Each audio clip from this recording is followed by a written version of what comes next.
Môre, môre, môre, hoe gaan dit by julle? Ek hoop julle het lekker koffie en dat julle al wakker is en regmaak vir die dag. Mag julle ook die Here se liefde en genade vanmôre beleef.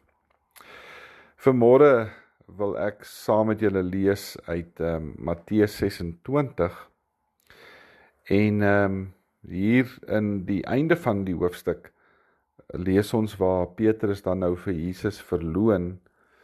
En vanmôre toe laat dit my so dink aan ons eie self. Petrus, hier aan die einde vers 74 staan daar, hy toe begin vloek, en hy sweer toe, maar ek ken nie die man nie. En dan in vers 75 lees ons, en op daardie oomblik het daar 'n haan gekraai. Toe val dit vir Petrus by wat Jesus gesê het, voordat die haan kraai, sal jy my 3 keer verloon. En toe het hy uitgegaan en hy toe bitterlik gaan huil. Ja, weet julle, vanoggend toe dink ek so daaraan, almal van ons oorreageer soms, nie.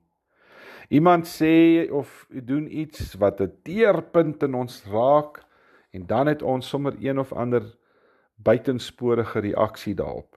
En dan is ons nogal geneig om onsself te beskerm, die verkeerde dinge te sê, en sommer destruktief op te tree. en wanneer ek en jy dan op enige iets oorreageer, dan kan ons maar weet, ons haan het ook 3 keer gekraai.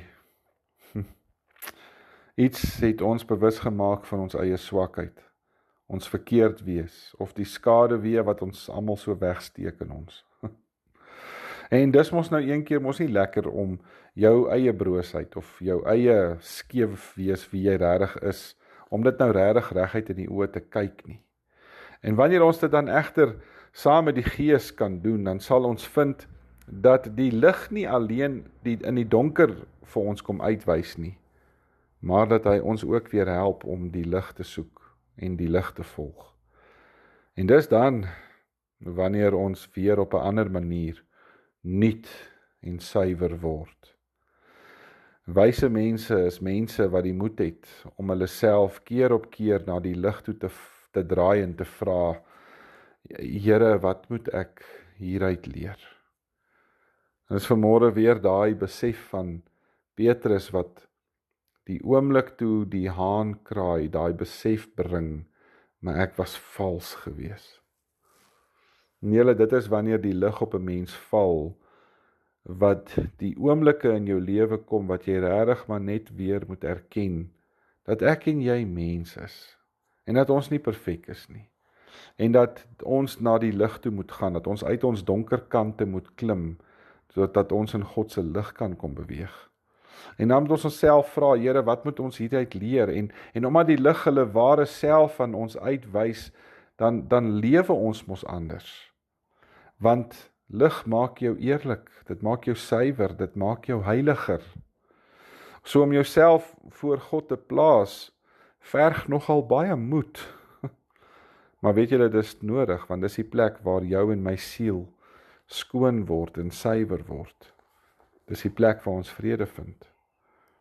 So mag ek en jy elke dag weghardloop van ons donker kante af, sodat ons in God se lig in kan gaan.